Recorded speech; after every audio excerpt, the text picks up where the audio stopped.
Você pode dar um abraço nele? Dê um abraço nela.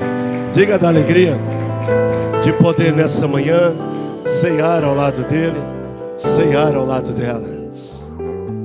Aleluia. Chega de abraçar, chega de abraçar. Se aceite, minha irmã. Se aceite, meus irmãos. Queridos, nós estamos agradecidos demais a Deus. Eu estava fazendo isso por esta semana agora, porque nós estamos vivendo um momento muito especial, um momento em que Deus escolheu esse instante para nós. Nesse instante, eu estou quase que completando 20 anos na direção desta casa, na presidência, e somente agora eu estou conseguindo ter facilidade no pastoreio, e eu vou explicar para você como. Eu vinha com muita dificuldade na igreja, porque eu não conseguia ter uma linha de pastoreio.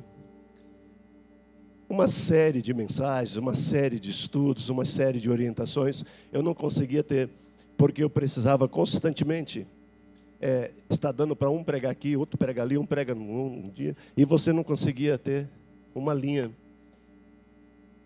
Porque eu também não conseguia estar trabalhando sozinho e vendo os obreiros do lado, os obreiros juntos, e a gente não está compartilhando. Mas chegamos ao momento agora, nessa fase, deste ano, basicamente, e foi um pedido meu nas 12 noites de clamor ao Senhor. E graças a Deus, queridos, hoje não tem ninguém aqui parado, irmãos. Todos estão envolvidos de alguma forma, de alguma maneira. Quem não está dirigindo um Gêmeos como primeiro líder, é segundo líder. Quem não está dirigindo Gêmeos, está dirigindo escolas dominicais. Estão dirigindo departamentos, estão dirigindo trabalho de oração, estão dirigindo momentos. Eu estou percebendo que todos estão envolvidos com todos. E a melhor coisa na vida é quando nós estamos envolvidos assim, porque nós paramos de dar trabalho e nós nos centralizamos no trabalho. E aí as coisas vão andando diferente. Então hoje eu estou bem solto e com graça para estar pastoreando, pegando alguma linha e andando em alguma linha. Eu tenho louvado demais a Deus pela vida de vocês. Obrigado, meus irmãos, certo? Porque vocês estão todos trabalhando. E aí vocês deixam o pastor com folga para poder tomar essa linha agora. Tenho visto vocês pastoreando, cuidando dos seus, dos grupos, dos pessoal, das pessoas. E isso vai dando paz, vai dando tranquilidade ao coração da gente, certo? Se ainda tiver um ou outro assim pelo canto sem trabalhar, literalmente é porque você está querendo ficar no canto. Porque trabalho tem, querido. E os que querem estão chegando e estão trabalhando, estão desenvolvendo dons, talentos. E de contrapartida, estão colhendo bênçãos e mais bênçãos e mais bênçãos. Toda hora eu estou ouvindo alguém dizendo e citando as bênçãos que estão recebendo. Eu estava olhando para a Brenda ali, estava agradecendo a Deus porque nós tivemos um processo com a mãe da Brenda lá no Nordeste, né, Brenda? Uma ferida muito forte abriu nela. E essa semana a Brenda já mandou a foto para mim. Pastor, já fechou, está prontinho. Graças a Deus por isso. É Deus que faz isso, querido. É Deus que cuida disso. Quarta-feira, o Nivaldo falou para mim, pastor, consegui minha bênção no culto de propósito. Estava buscando há 19 anos, consegui esse mês. Deus te abençoe, meu irmão. Né? Ontem eu ouvi a Amandinha falou, pastor, passei na Federal de São Paulo, pastor. Já tem que mudar amanhã, depois já está mudando, irmão, vai mudar toda a estrutura de vida. É o momento, irmãos. Quem faz isso é Deus. No final do culto nós vamos orar pela Amandinha, que ela já tem que essa semana começar a cuidar desse novo momento da vida. Isso é Deus que faz, queridos. Nós vamos começar a testemunhar em todos os cultos de propósito agora, pelo menos um ou outro vai testemunhar, porque já estamos avolumando muitas bênçãos e precisamos agora começar a compartilhar. Eu quero então começar a compartilhar um assunto nesta hora, nesta manhã. E aí eu começo a fazer com calma, querido, porque só vou começar. Depois, a próxima oportunidade que eu tiver, continuo da onde eu parei. E depois da onde eu parei, e nós vamos andando assim, pastoreando, certo? Hoje à noite nós vamos ter um culto fenomenal aqui na igreja. É um culto com o departamento de famílias, é um culto temático. E eles vão tocar o culto dessa noite. Então, na noite, eu não continuo a palavra de agora de manhã. Mas na semana que vem a gente continua exatamente da onde paramos. Queridos, quando Deus resolveu colocar o homem sobre a face da terra, naquela mente tão suprema de Deus, Deus escolheu fazer o homem conforme a imagem e a semelhança dele. Não havia e depois também não houve na criação nada semelhante. Nem aos anjos ele deu esta graça de ser conforme a minha imagem e conforme a minha semelhança. Ele quis fazer isso com o homem. Ser conforme a imagem e conforme a semelhança de Deus é ter basicamente 3 atributos que são dele, e ele tirou dele e ele colocou no homem. É ser moral, é ser racional e ser eternal. Você, meu irmão, pode ter moral na vida, porque Deus é moral e Ele colocou isso em você. Você é racional, você raciocina, você pensa, você medita, você planeja, porque Ele é assim e Ele colocou isso dele em você. E você é eterno, você não morre, meu irmão. Nós estamos num processo transitório. Esse processo é o que estamos passando agora. Para alguns vai demorar um pouquinho mais de anos, para outros um pouquinho menos de anos, mas para Deus isso não tem significado algum, porque Ele está no período da eternidade já. Então para Deus um dia é como 1000 anos, 1000 anos é como um dia. Deus não faz essa ferição de tempo. Ele está num tempo diferente do nosso. Nós estamos num tempo que nos medimos pelo nosso cronômetro. Então nós falamos que somos cronos, o tempo que vai passando. E quando o relógio está rodando, você está envelhecendo o corpo. Deus está em outro tempo, Kairos, o tempo que não passa. Deus é eterno. Ele agora coloca este homem com esses atributos sobre a terra. Iríamos viver uma vida fantástica, irmãos, na terra. Era um projeto dele. Ele concede ao homem essa oportunidade de viver dentro desse projeto. Infelizmente, o homem pecou. E eu não posso me prender a falar tudo isso agora. Você conhece a história. O pecado danificou aquela obra-prima da criação. Quando Deus está fazendo aquele boneco, irmãos, toda a criação estava pairada naquele instante. Todos olhando aquele momento, vendo o Criador trabalhando com a mão, diferente de tudo. Quando ele foi criar todas as coisas, ele falava, eu quero que haja isto. E as coisas apareciam. Com o homem não. Ele fez com a mão. Fez um boneco. Quis sentir. Por isso que o cuidado de Deus comigo e com você é diferenciado, irmãos. Porque ele fez com a mão. O pecado danificou aquela obra. Uma série de coisas ruins agora vão fazer parte desta vida de homem. E eu e você, meu irmão, precisamos ter noção disso. Que eu e você também fomos danificados pelo poder do pecado. Tivemos a oportunidade na vida de reconhecer a salvação em Jesus Cristo. E que oportunidade foi essa, queridos? Ele preparou aquele dia, aquele momento que foi o dia que você chegou, aquele estado que você estava, e a maneira como hoje está a tua vida, a maneira como você vai viver na tua vida hoje. Nesta semana no Gêmeos, nós tratávamos sobre o primeiro amor, e nós falamos e deixamos bem claro na palestra nossa, que nós devagar fomos perdendo mesmo a essência do primeiro amor.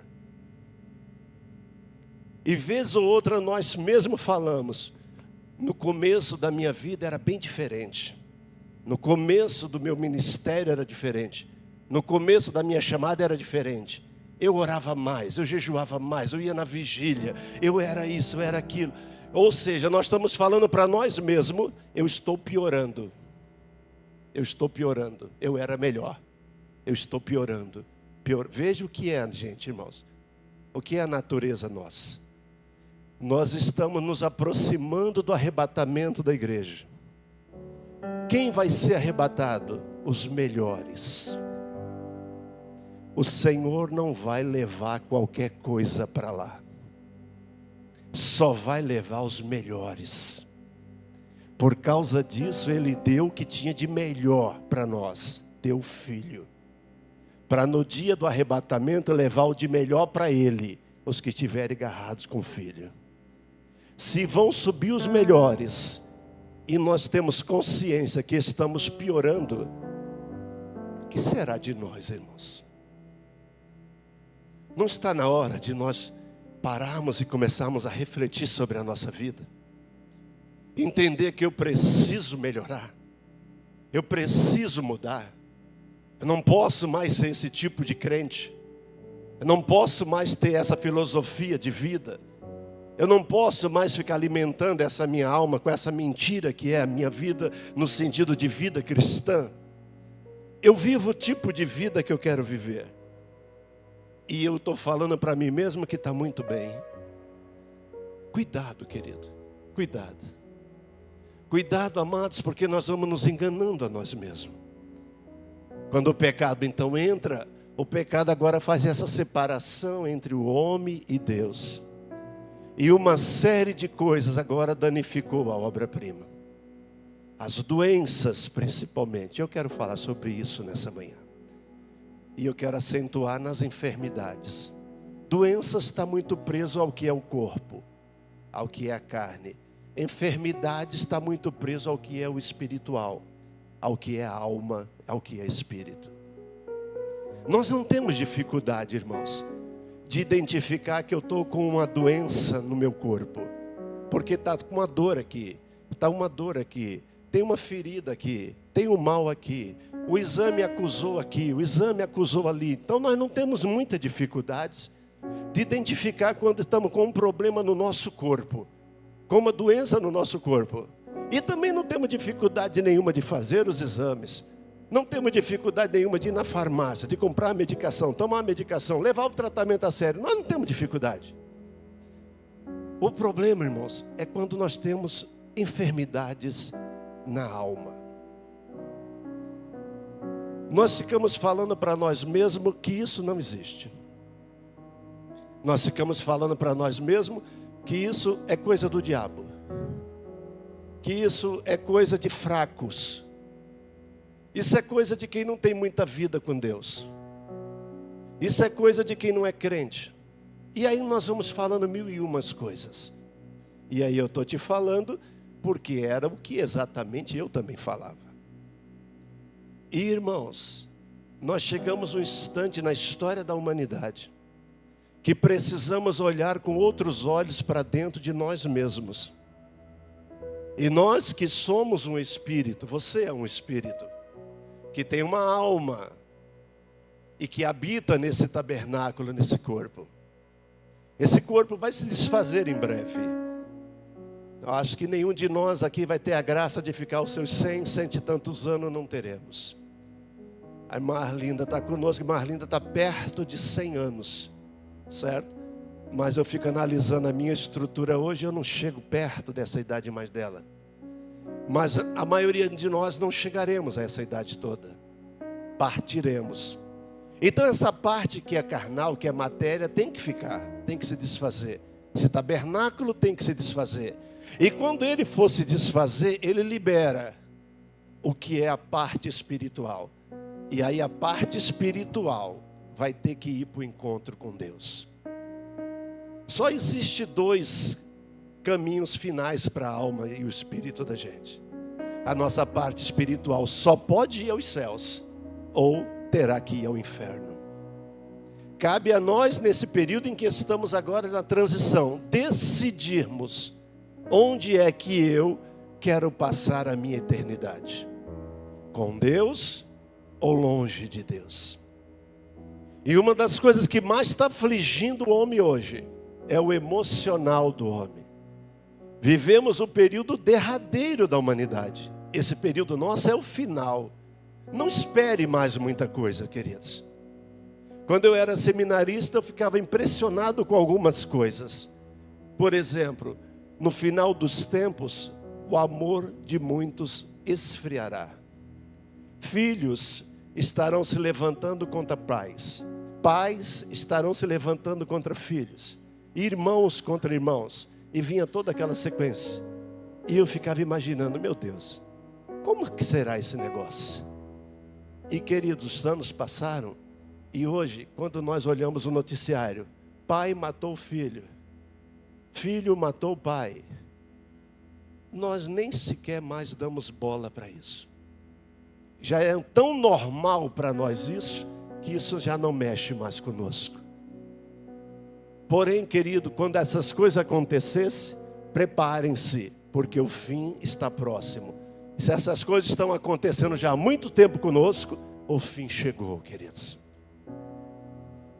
No censo de 2021, nós éramos no Brasil 214.300.000 pessoas. Um continente praticamente, o nosso país.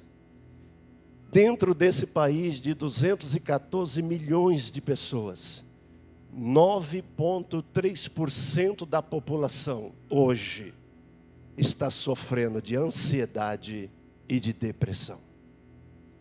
Quando nós pensamos num montante desse de pessoas e numa porcentagem dessa, nós estamos falando então cerca de quase 20 milhões de pessoas.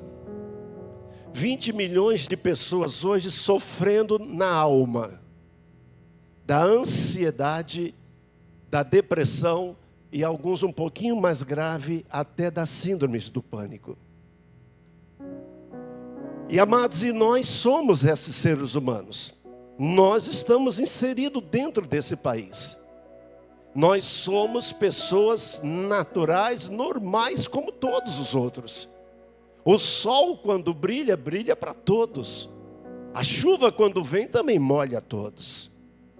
Nós não podemos entender que estamos fora dessas estatísticas. Que nunca eu vou ser um ansioso na vida. Nunca a depressão vai me alcançar. Eu nunca terei nenhuma dificuldade de ordens emocionais. Ei, para, querido. Não pensa assim, amados.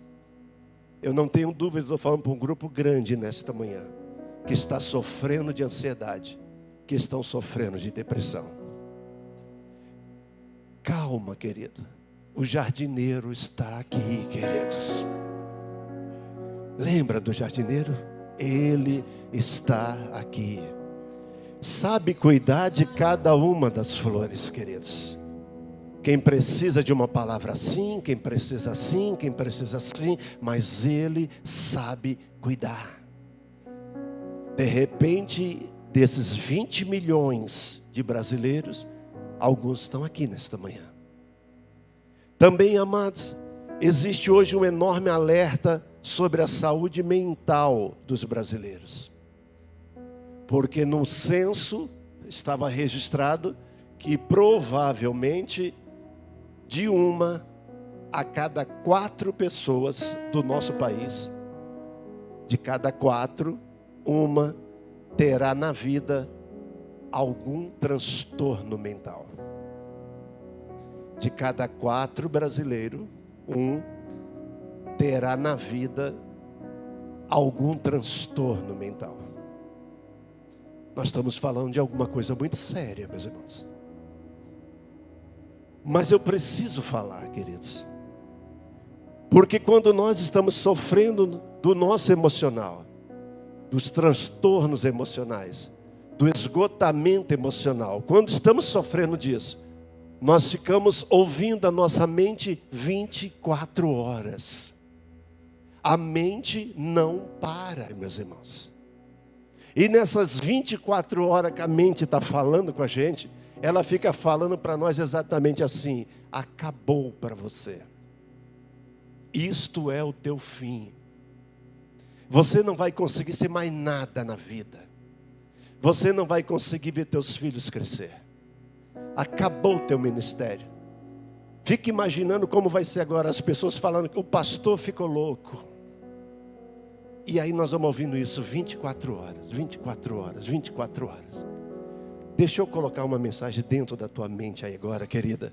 A tua mente mente. Isso é mentira da tua mente. Não acabou para você não, minha irmã. Não acabou para você não, meu irmão. Você vai sair dessa crise em nome de Jesus. Pastor, você não tem noção como está a minha crise. Não tem problema não. O jardineiro tem noção. O jardineiro conhece a tua crise. Se o jardineiro está permitindo ainda, ele tem propósito com você. Talvez você é uma flor diferenciada, que precisa também de um cuidado diferenciado, mas ele não vai te abandonar. A tua mente mente, ela está mentindo para você. Não acabou para você não. Você vai se formar sim, você vai casar sim, moça. Você vai montar a tua casa, a tua família. Este mal não tem poder para destruir a tua vida, estagnar você, não vai. Ele é poderoso para fazer infinitamente mais, além do que pedimos e até além do que pensamos. Cerca então de 19 milhões de brasileiros hoje estão sofrendo de depressão, queridos. E a depressão, quando ela abraça, irmãos, aí alguns de um jeito, outros do outro. Alguns são abraçados da seguinte forma: quer dormir 24 horas. Por que quer dormir 24 horas? Porque quer ficar da cama? Porque gosta da cama? Não. Porque perdeu a perspectiva da vida. Então por que a gente dorme? Para ficar 24 horas dormindo? Para ver se a morte vem mais rápido. Para ver se o fim chega mais rápido. Não quero ver ninguém. Eu não tenho humor para olhar para ninguém. Eu não quero falar com ninguém. Meus irmãos, eu não queria nem olhar para a tela da TV. Eu não olhava. Se você ligasse a tela da TV para mim, eu virava para o outro lado. Não queremos ver ninguém. Não queremos ouvir a voz de ninguém. Parece que a voz aflige o ouvido da gente. Nós vamos nos anulando. A estratégia é anular a gente. A estratégia é anular você. Outros ficam com problema com a cama, que era o meu problema. Não dorme, não tem sono. É 24 horas acordado, acordado, acordado, acordado, acordado. E a mente trabalhando. Alguém querendo ceifar a vida da gente. Alguém querendo ceifar a alma da gente. E o jardineiro cuidando da alma da gente. O jardineiro dizendo para nós: você pode, você pode, você pode. Isso é um processo, vai passar, vai passar, vai passar. Mas para nós, dentro da crise, irmãos, 1 mês equivale a 10 anos. 2 meses equivale a 50 anos. Parece que não vai passar nunca, irmãos. Parece que vai acabar com a gente. Ao ponto de chegar um instante da gente falar: eu não quero mais viver. Senhor, esse vazio não está me matando. Porque a ansiedade, a depressão é um vazio enorme dentro da alma. Você sente como você tem um buraco gigante dentro de você. Parece que alguém entrou lá dentro, tirou todos os teus órgãos e você ficou vazio, um buraco enorme e não morreu, está vivo. Não queira saber que doença é essa, irmãos. Que mal é esse? E quando souber que alguém está batalhando com questões emocionais, coloque o ombro para ajudar. A oração para ser a base de ajuda para essa pessoa, porque ela precisa de pessoa. No mundo hoje, 1 bilhão de pessoas estão sofrendo de transtornos mentais. 1 bilhão de pessoas. Pastor, o que isso tem a ver com a gente, pastor? tem a ver tudo com a gente, irmãos. O Evangelho tem transformado a nossa vida, aleluia. Mas nós continuamos sendo seres humanos normais, formados por corpo, alma e pelo Espírito, amados. E o que aflige a humanidade nesse sentido também aflige a gente.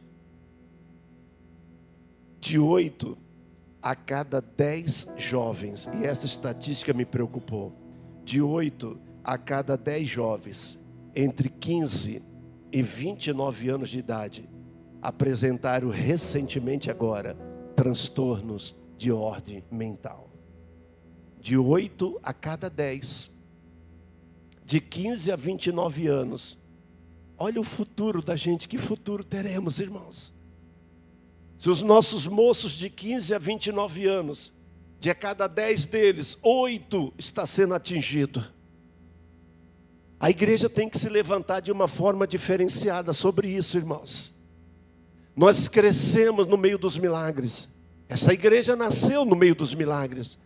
Nós crescemos vendo câncer sendo expelido, doenças sendo arrancadas do corpo das pessoas, paralíticos andando, cegos enxergando, surdos ouvindo. Nós crescemos nesse meio, crescemos vendo isso acontecer. Amados, está chegando o instante agora da igreja tomar uma outra postura e começar a ver, a saber, a ouvir, a entender. Ansiosos estão sendo curados.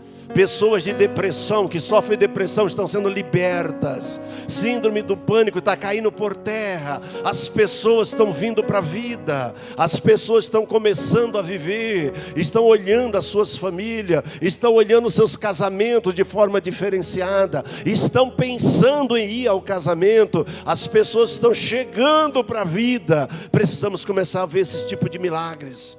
Porque esse tipo de milagres necessitam acontecer, queridos. Nos brasileiros, os problemas mais comuns hoje do transtorno mental é ansiedade e depressão. E aí, querido, o pior mal da atualidade hoje mundial é a depressão. Por causa disso eu pensei, queridos, num baita de um profeta. Um homem que Deus escolheu a dedo. E escolheu de uma forma tão especial, traz ele num período muito difícil dentro da história de Israel. Nós estávamos com os reinos já divididos, e no reino de Samaria, quem estava por 22 anos já reinando, era Acabe. E Acabe, queridos, foi se perdendo. Foi se perdendo, se perdendo, se perdendo. Os anos foram passando e ele foi se perdendo. E no que foi se perdendo, foi se distanciando de Deus. Foi se distanciando, distanciando. Já estou quase terminando, que depois a gente vai continuar. E nesse distanciar de Deus, ainda aproximou-se de uma mulher em que não era qualquer demônio que entrava naquela mulher. A mulher era ruim demais, irmãos. Tem hora que eu fico imaginando que não eram os demônios que entravam em Jezabel. Eu acho que era Jezabel que entrava nos demônios e deixava eles tudo louquinho, irmãos. Irmãos, aquela mulher é a pior mulher das páginas da Bíblia. Quando casa com Acabe, eles formam o pior casal da história bíblica. Um casal que se distanciou de Deus o máximo que podia. Acabe colocou locais de adoração a Baal em todo o nosso local de culto, dentro das nossas tribos. Acabe colocou Deus para fora da tribo. Aí Deus levanta o Elias exatamente nesse ministério do Acabe, nesse momento do Acabe. O ministério do Elias era um ministério para dizer para o Acabe e dizer para Jezabel que eles estavam completamente errados e que iam ao inferno se não se corrigisse. Como falar isso, irmão, para um casal daquele? E o Elias fazia isso abertamente. Deus selecionou aquele homem, escolheu a dedo aquele homem. O Elias não tinha dificuldade nenhuma, irmão, de dizer isso a eles. Criou uma animosidade enorme entre o Elias e eles, porque era assim que o Elias fazia. Eu me recordo quando estamos chegando próximo do capítulo 18, 17, 19 de 1 Reis. Ele chega para o Acabe e fala para o Acabe: olha, o rei Acabe, segundo a minha palavra, de hoje a 3 anos e meio não vai chover mais aqui. A autoridade era enorme, irmãos. E a Bíblia fala que a partir daquele dia parou de chover. Vamos ficar por 3 anos e meio sem chuva. O estado ficou arrasado, irmãos. O momento era dramático, queridos. Não tinha chuva, não chovia, faltava água para todos. Estávamos chegando a um ponto de faltar água, agora até os animais. O Elias passou a ser cuidado por Deus. Deus falou: vai para tal lugar que eu vou mandar os corvos cuidar de você. Os corvos traziam comida e água de manhã, traziam comida e água na noite. Queridos, Deus, o grande jardineiro, tem um estilo próprio para cuidar da gente. Usou os corvos para trazer comida e bebida e água para o Elias. Trazia de manhã, trazia na noite. A Bíblia diz que ele ficou ali guardado naquele cantinho do deserto por muitos anos. Por muito tempo, até começar a acabar também a água ali. Os corvos estavam com dificuldade de achar água e comida. Elias vai sair dali agora. Mas eu também quero que você vá imaginando que era um homem especial, de uma chamada especial. Mas olha o estilo de vida que a pessoa também vai vivendo. Ninguém, irmãos, é ansioso, é depressivo da noite para o dia. Nós vamos nos tornando. É uma somatória muito grande, irmãos. E nós vamos pegando e vamos jogando para dentro da nossa bagagem. Vamos jogando para dentro da nossa alma. Vamos jogando, vamos jogando. Você sabe o que é viver? Você viver uma vida solitária. Uma vida sem ninguém por perto. Não tem ninguém para falar contigo, humanamente falando. Ele tratava direto com Deus, amém. Mas quem ele via durante o dia? Os corvos. Quem é que trazia comida para ele? Corvo. Quem é que ele via de noite? Corvo. E ele está vivendo, irmãos. Aí Deus falou: acabou a água aqui, Elias. Acabou a comida. Desce. Vai para a cidade de Sidom, do lado de Sarepta. Eu vou preparar agora uma viúva para cuidar de você. Ele desce. Quando ele chega na cidade, ele encontra uma mulher viúva. Sabiam que era viúva por causa da vestimenta de uma viúva. Quando ele viu a mulher vestida daquele traje, ele sabia que ela é viúva. E ela estava pegando uns cavacozinhos de madeira.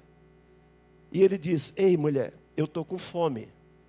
Faz um bolo para mim e traz para mim um bolo com água. Estou com fome e estou com sede. E ela disse: meu senhor, eu estou pegando aqui esses 2 cavacozinhos de madeira, porque eu tenho um punhadozinho de farinha na panela e um pouquinho de azeite numa botija. Vou fazer um bolinho desse tamanhinho para mim e para o meu filho. Nós vamos comer e depois vamos morrer. Ele falou assim: não, faz assim. Faz esse bolo, mas traz primeiro para mim. Deixa eu comer primeiro. Depois você vai pensar em você e no teu filho. Ela olhou para ele e falou: eu vou fazer exatamente como o Senhor está dizendo. Coisa de Deus, irmãos. Ela fez o bolinho, deu para o Elias. Ele comeu aquele bolinho, bebeu a água. Aí o texto vai dizendo: a partir daquele dia, a farinha da panela não faltou e o azeite da botija também não faltou. O jardineiro tem seus meios de cuidar da gente, irmãos. Importa ouvir e obedecer o jardineiro. Passaram os tempos, o menino ficou doente, irmãos. E foi uma doença rápida, que ficou doente e já ceifou a vida do menino. Ela vai procurar o Elias: homem de Deus, que maldição tem sobre a minha vida? Sou uma viúva, mãe de um filho, e agora o menino morre. Que será da minha vida, homem de Deus? O próprio Elias sentiu aquela dor, irmãos. Ele pegou o menino, foi num cantinho que ele estava dormindo, num cantinho lá na casa da viúva. Colocou o menino na cama. Ele pede para Deus agora: Deus, não faz isso não, Senhor. Olha como que essa viúva cuida de mim por todo esse tempo. Já era para eu ter morrido, ó, e ela não permitiu, cuidando da minha vida. Deus, traz esse menino de volta. Mediu-se pelo menino umas 3 vezes, e agora ele toca no menino, e o menino voltou, queridos. Esse era Elias, irmãos. Olha esse homem, irmãos. Porque tem hora que quando a ansiedade, a depressão pega a gente, nós de pronto, a tua mente que mente para você, já fala, você não vale nada mesmo. Que tipo de crente é você? Tu não é crente coisa nenhuma. Tu não adianta que tu não consegue nada na vida. Aquele era o Elias. Ele resolve agora parar de se esconder de Acabe, que Acabe estava andando o mundo inteiro para matá-lo. Ele resolve ir no Acabe. E ele vai no Acabe. Acabe já estava até com os cavalos morrendo, sem água, sem nada. A fúria do Acabe com ele era um negócio louco. E ele vai no Acabe. E ele chegou no Acabe, cheguei aqui, rei. E eu cheguei porque eu não estou achando legal esses 450 profetas de Baal, mais esses 400 profetas de Azera, ficarem falando por aí que o Deus é o deles. Tu sabe que o único Deus que existe é o meu, e eu quero te provar. Vamos subir o monte. Quem conseguir colocar um sacrifício diante de Deus, e ele responder com fogo, esse é Deus. Acabe aceitou de pronto, irmãos. Vamos subir agora para o Carmelo. Irmãos, era você, o Elias, com quase 1000 profetas. Elias, quando chegou no monte, falou, escolha o bezerro que vocês quiserem. Temos 2. Eles escolheram o que eles quiseram. Elias disse para ele, como vocês são muitos, vocês podem oferecer primeiro. Eu ofereço depois. E ele fica no canto, talvez segurou o bezerrinho dele, ficou só olhando. Começou logo na parte cedo do dia, irmãos. Começaram, não descia fogo nenhum, nada de fogo, foram se perdendo, se ficando loucos, começaram a se cortar, a derramar sangue, tanta coisa, e o Elias ficava, gente, acho que vocês estão clamando baixo, clama mais alto, quem sabe Baal está dormindo, quem sabe ele saiu, talvez está ocupado, olha a autoridade, irmãos. Autoridade de um homem, irmãos. E que homem, irmãos. E chegou um extremo em que os homens estavam quase começando a se matar, irmãos. E Baal não respondia nada. E aí ele disse, basta. O dia já vai indo. Saem de cenas vocês. Agora eu vou fazer o meu sacrifício. Eu vou colocar o meu cordeiro. E o meu Deus, o único, ele vai responder. Ele entra em cena agora, irmãos. Imagine como não estava aquele altar. Ele diz, não posso colocar o meu sacrifício nesse tipo de altar. Eu acho que um dos maiores problemas nossos, irmãos, é que nós estamos sempre querendo colocar os nossos sacrifícios de louvor, de adoração, de gratidão, de dedicação. Sempre estamos pegando os nossos sacrifícios, estamos colocando sobre qualquer altar, de qualquer jeito. Não coloque um sacrifício antes de preparar o altar, queridos. Ele começou a jogar água em cima do altar. Se a ideia é que seja respondido com fogo, a única coisa que você não pode jogar é água. Você quer fogo, ele jogou água. E a Bíblia diz que ele mandava mais água. Mais água, e lavou. Quando lavou tudo, ele agora abriu o cordeiro dele, colocou o cordeiro em cima do altar, e quando ele clamou, o fogo desceu, queridos. Mas não desceu qualquer fogo. A Bíblia fala que o fogo desceu, consumiu o altar, consumiu o holocausto, lambeu a água toda ao redor do altar. Desceu um fogo tremendo, que era um fogo de Deus, amados.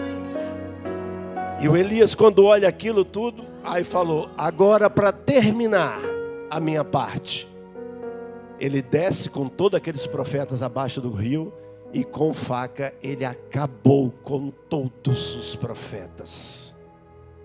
Os 450 de Baal, os 400 de Azera, todos foram consumidos à espada, irmãos. Tem problema um homem desse, irmãos? Um homem ao ponto de orar e o menino ressuscitar.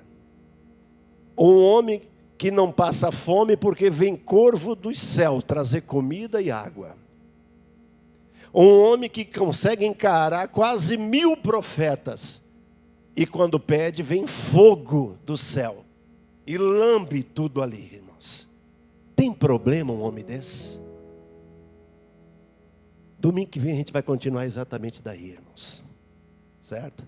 É a segunda parte, não falte, né? Então tá junto domingo que vem. Porque nós vamos percebendo, irmão, que as coisas vão minando a gente muito devagar. Vai minando, vai minando, vai minando, vai minando. E nós vamos aceitando, aceitando, aceitando. Eu já não estou mais indo na casa dos amigos. Eu já nem sequer mando mais mensagem para ninguém. Eu também já não fico mais muito no departamento. Também eu chego 8 horas, 9 horas já estou me levantando. Tá? Eu vou me anulando, anulando, anulando, anulando. E quando nós formos perceber, nós estamos dentro de uma depressão, queridos. Você pode ficar em pé um instante, queridos. Nós vamos orar agora, certo? Domingo que vem a gente continua. Querido Deus, Tu és o nosso jardineiro, sabe, Senhor? O Senhor está aqui conosco. Faz uma revista agora aqui entre nós. Vai passando por entre os bancos, por entre os bancos, por entre os bancos. Aí também nesse banco. Também nesse banco. Também aí, Senhor. Ninguém nunca vai imaginar que esse moço passa por isso, né, Deus? Também aí, também. Meu Deus, em nome de Jesus Cristo, Senhor. Eu tenho uma responsabilidade muito grande com esta vida diante do Senhor. E eu não posso, Deus, deixar de ministrar algo nessa natureza para a alma dele, para o espiritual dele, Senhor. Porque, ó Deus, aí ninguém está vendo. Nenhum exame está detectando isso. Por que não vai detectar? Ninguém está vendo esse tamanho desta ferida aí. Porque ninguém vai ver, é invisível. Mas ela está aí, Senhor. Está aí dentro da alma dele. Está aí dentro da alma dela. Foram os problemas da vida que foram fazendo isso, Senhor. Meu Deus, eu não estou falando com alguém que é fraco. Eu não estou falando com alguém que não tem personalidade. Eu não estou falando com alguém que não serve para nada, que não presta para nada. Não, Deus.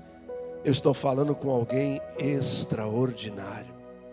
Com alguém, ó Deus, de uma fibra enorme para poder estar suportando tudo isso, Senhor.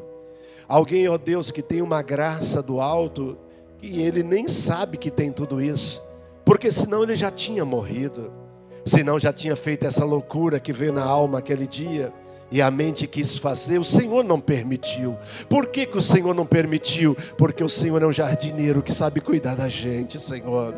Mal nenhum vai alcançar a tua vida, meu irmão. Não vai alcançar você, meu irmão. Meu irmão, o Senhor está cuidando da tua vida. O Senhor está cuidando da tua alma. Meu irmão, você vai sair desse momento. Minha irmã, você vai sair desse estágio. E você, quando sair, não vai sair para ficar nos cantos. Você vai sair para engrossar as fileiras comigo. E nós vamos ajudar aquele, vamos ajudar aquela, vamos aconselhar aquele, vamos aconselhar aquela que estão passando por esse processo que você está passando. Você agora está acabando a tua faculdade, você já está se formando, minha irmã. Ninguém melhor do que você para conseguir instruir alguém nesse caminho, alguém que passa por isso, alguém que sentiu isso na vida. Deus vai te usar de uma forma tremenda para ajudar outros. O número de pessoas sofrendo hoje é enorme e o Senhor está preparando um grupo. Você faz parte desse grupo. Deus poderoso, Alimenta esta alma, Senhor, com toda a tua palavra. A tua palavra é tão poderosa, Senhor, que ela consegue dividir a alma do espírito. E é só a tua palavra que faz isso. Ninguém no mundo faz isso, mas a tua palavra faz. Então, Senhor, pelo poder da tua palavra, eu abençoo essa alma nessa manhã. Eu abençoo esta mente nesta manhã. Pelo poder da tua palavra, Senhor, eu abençoo esta vida. Toma esse meu irmão pela tua mão poderosa. Toma essa minha irmã pela tua mão poderosa. Meu Deus, não nos importa, Senhor, se nós estamos dentro dessas estatísticas tão ruins, tão complicadas, tão perigosas. Não nos importa. O que nos importa a partir de hoje, o jardineiro está cuidando de mim. A minha vitória está agora mais perto de mim do que o que eu estava imaginando. Eu posso sair dessa situação. Eu vou sair desta situação. Há um Deus maior, há um Deus tremendo, há um Deus que pode. Deus da minha vida, nós oramos, pedindo o teu cuidado. Fazemos isto em nome de Jesus. Amém, amém e amém.